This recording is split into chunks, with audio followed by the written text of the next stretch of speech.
do a quick sound check. We're all good to go. Video check. We're good. We're good. Nothing changed on my end. All right, good stuff. So thank you so much for KMM for hosting this and having me and speaking on this issue, which overnight became a serious impact for all the leaders here in Middlesex County and also across New Jersey, for not only ourselves and leadership teams, but also for the employees and workers that we all represent. I'm going to share my screen here. Real quick, Christina, if you can allow me to share my screen. It looks like I was disabled from sharing my screen.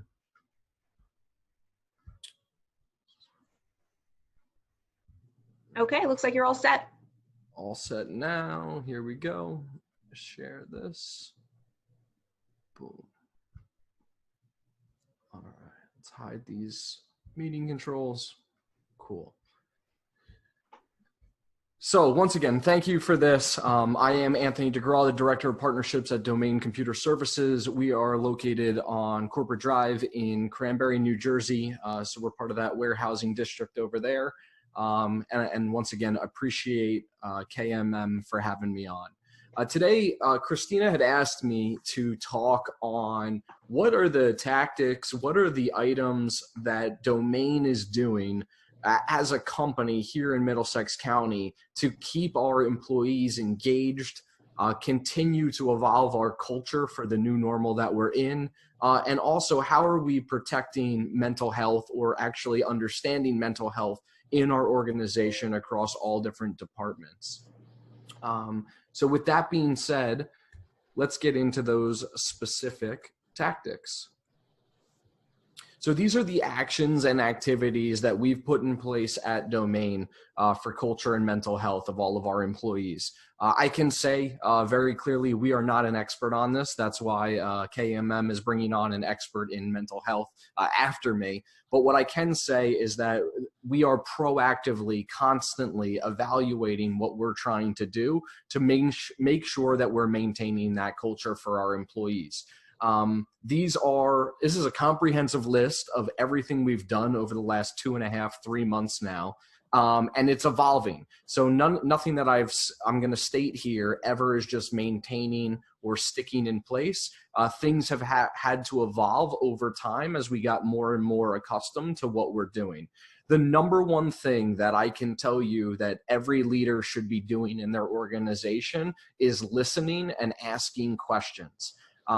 By asking questions and listening, you're going to understand what your employees need. And everybody's needs are different across this whole thing. So for instance, at Domain, we have people who are employees who are married with significant others that have children. Their experience during this time is completely different than our interns or our apprentices or our individuals that are fresh out of college that have their own apartment, let's say, and now are on their own. Those two are two different ends of a spectrum, and we're trying to figure that out and maintain that as we go forward. But the only way we're able to figure that out is by asking questions and listening to their concerns, to their feelings, and understand how we can potentially help them. So here's some things that we've been able to do. So we started right away with a weekly company happy hour, and that gained a lot of traction across all different types of organizations. But the main thing here was one, let's get everybody together after business hours, just to see how your day is going, kind of unwind, and really not talk about work, but kind of get to know you as an individual. These company happy hours also evolved over time though, and that was from listening to feedback on them of, I can't always jump on, or I have kids coming on to do this, or this. So what we did to evolve that company happy hour is we created these little masterminds. And these masterminds were pretty cool. So basically our CEO, Rashad Bajwa, reached out to all of our employees and said, hey, are there any special skills you have, talents you have, things that you would like to show the rest of the organization over a Zoom call? And the responses were tremendous, that we really got a lot of cool things. So this company happy hour actually evolved into like a weekly mastermind or a master class on different skill sets. So we focused employees' spouses in making masks. We've focused on employees' children who could play the guitar. We've had employees who used to be gymnastics focused back in college as well as high school, showing us how to do handstands. We've done a lot of workout classes with employees who like that as part of their routine on how to do a proper squat or push-up. And a lot of this just becomes really fun and exciting, and you start to learn a lot more about your employees and also what they have going on at home. For instance, my wife, she did a class on how to teach salsa. So she taught our employees how to salsa dance. So there's all different types of things you can do, and it really gets behind the curtain of just I'm working and this is my role in the organization, to what does it look like at home for you, and what talents do your kids have, do your significant others have, what talents do you have? So that's how that initially started as a happy hour and evolved into what it is today, which is a master class. And each week is very exciting, it's very different, and people really look forward to it. So that's one way, by listening to feedback of, yeah, I'm kind of over this initial happy hour thing. How can we evolve that? The next thing we implemented was Friday virtual team games. And this goes into a little bit of Domain's culture here, is we always had Friday team lunches prior to the pandemic. So Domain would cater lunches every single Friday for everybody in the office, and we would get together between 12 p.m. and 1 p.m. We'd sit, we'd have lunch. We also have a basketball net and some ping pong. So we would potentially play those games or do some sort of activity on the big screen that we have, the projector that we have in there. And this was a way to, like, how do we duplicate Friday lunches? We're removing this piece of our culture. How can we potentially get some engagement on that? So we implemented Friday virtual team games. We've split the company up into two different sections or multiple different groups. And there's all different types of providers out there. One of the main ones is Kahoot. It's Kahoot. You can look it up. I believe it's free. And it was a way for us to get engagement across departments, from engineering, sales, marketing, finance, administration, to get people engaged again and try to bring back that culture we had established with Friday team lunches. Standing lunch hour every day. So what does that mean? What we started to realize, and employees were telling us, was like, hey, we're 3 weeks in and I've been eating lunch alone every single day because I live in my apartment by myself.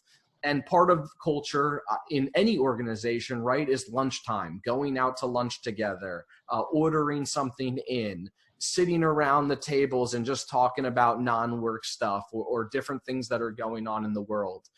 And we're trying to figure out, like, how to duplicate this. And for people like myself with kids or a spouse that was also working in the same home, it almost became exciting because you could check in with them, things you've never done before. But for individuals that don't have that experience, how could you connect with them? So what we ended up doing is putting a calendar invite on everybody's calendar for virtual lunch hours between 12 and 1 for people to check in and have lunch together, just like they would do in the office.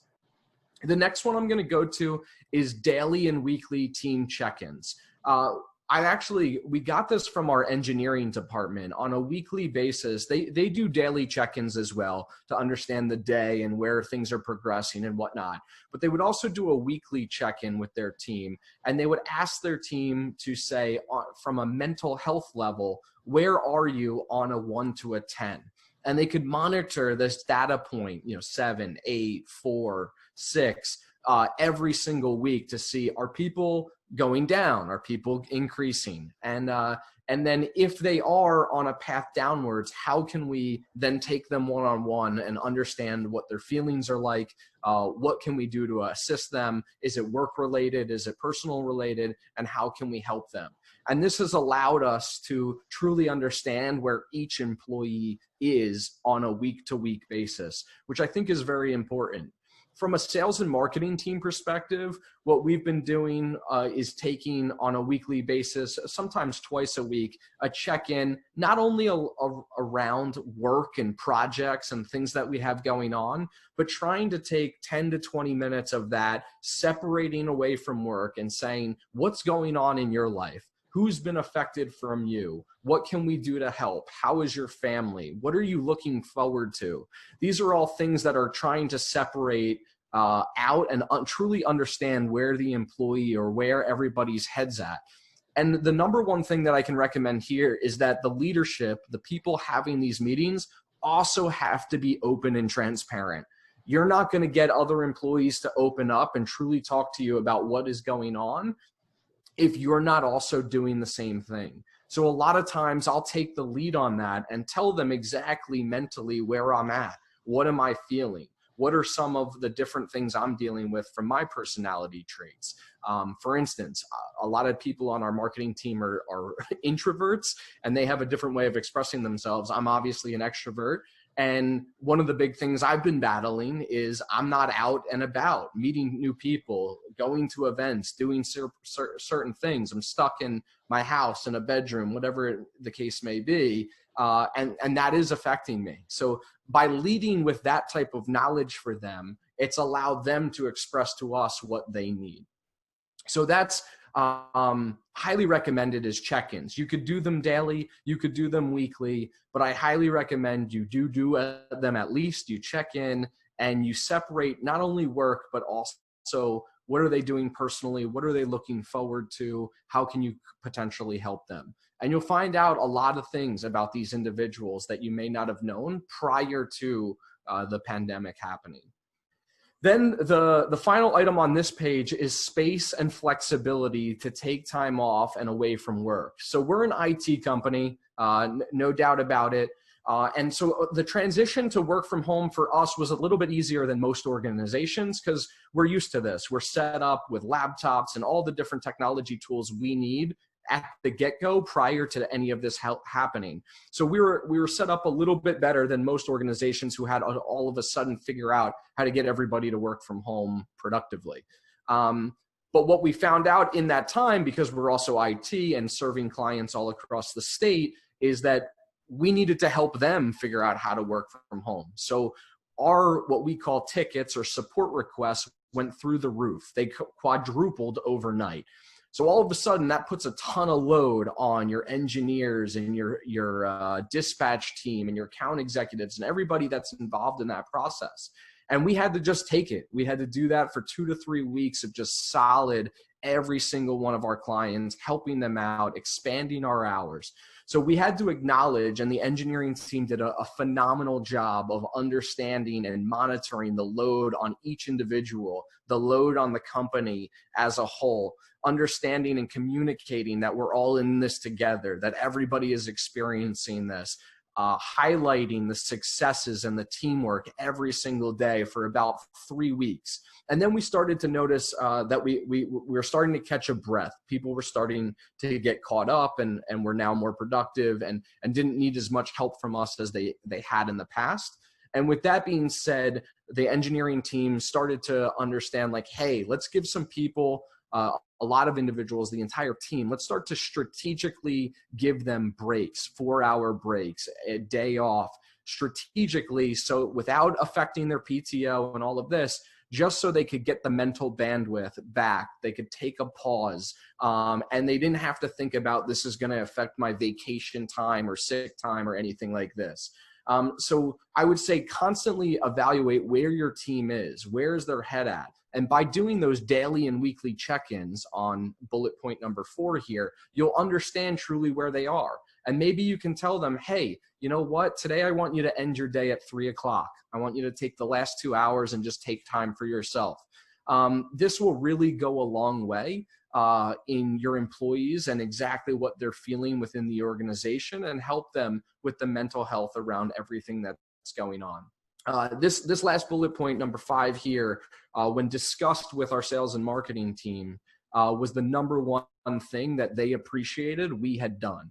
Just basically understanding everything that was going on and communicating back to them that they had the flexibility to communicate with us on if they were feeling down, if they needed an extra hour here, if they wanted to take some time in the afternoon. That flexibility meant the most to them.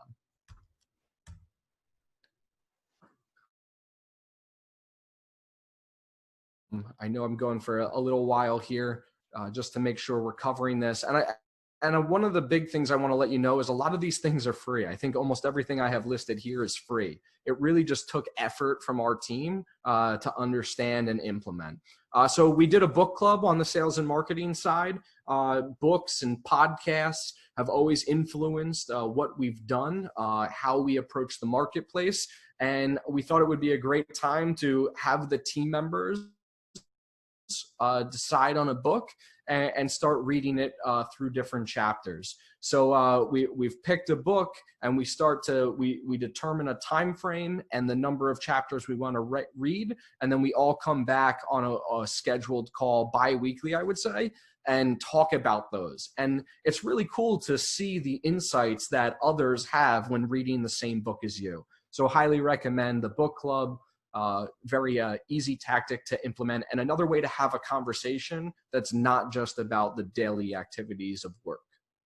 One of the things my marketing director started to implement, and she actually got this from her children's teacher who was in North Brunswick, about the teacher would send out daily questions to the children to understand or put a unique situation in front of them and see how they responded to that, see their thought process around that. So she actually started doing that with our entire team, and some of the answers are really cool. So they're always unique questions like, I think, would you rather lose the ability to speak or lose the ability to read?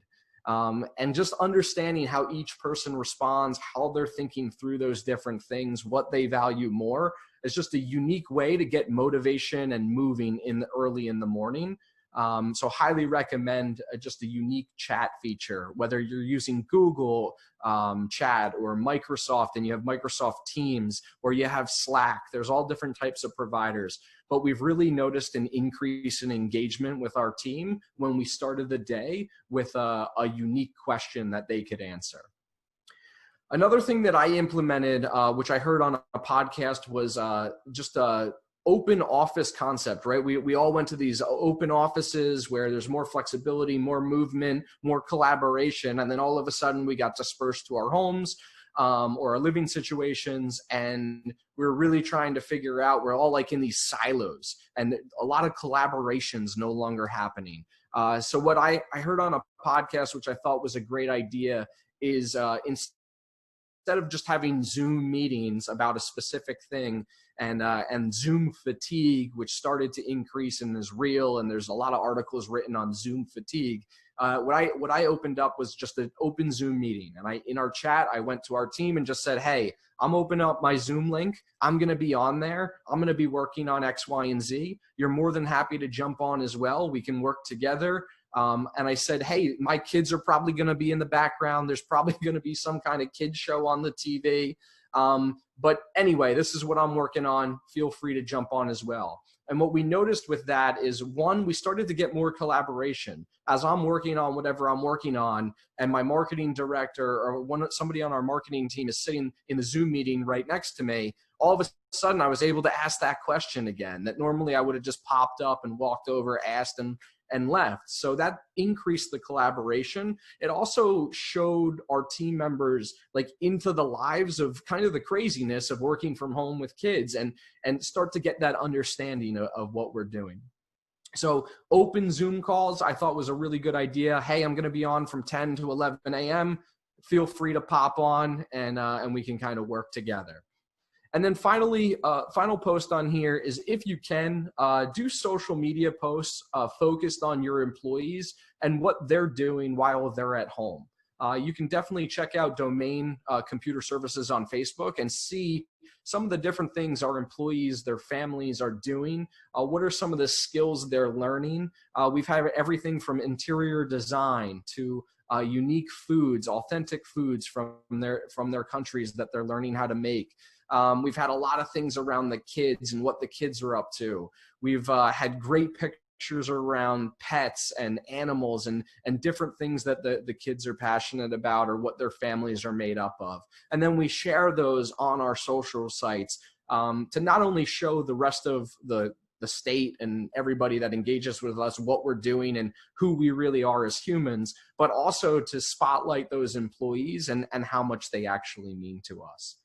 The final slide here actually came from the Canadian federal government about 2 weeks ago, I think now. And I thought it hit on a really good points of humanizing this experience. It's not like working from home as we used to know it, as hey, I have an office to go to. I go there X, Y, and Z. Maybe I go there 5 days a week, and every once in a while I work from home. My kids or my spouse are still at their office or at school or at daycare, whatever the case may be. And now I'm working from home, and it's a nice little break from the commute or from the office. This is a little bit different than that. It's completely different than that, in that all of a sudden everybody's working remotely and we're all trying to get used to it. So the Canadian federal government shared this with their employees, and I thought it got to some of the issues that we're all dealing with. So you're more than welcome to read through this, but you're not working from home. You're at home during a crisis trying to work. And I think that speaks to a lot of us. People's physical, mental, and emotional health is very important, more important than everything else. I'd actually rather have an employee come to me if they were struggling with that, and that would be my top priority over, a work activity not getting done.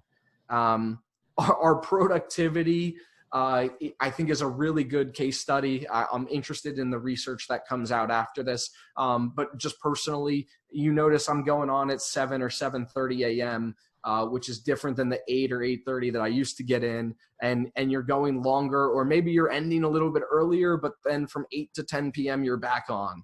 And I think we need to all understand that as well. How you cope with things is completely different than how others cope with things.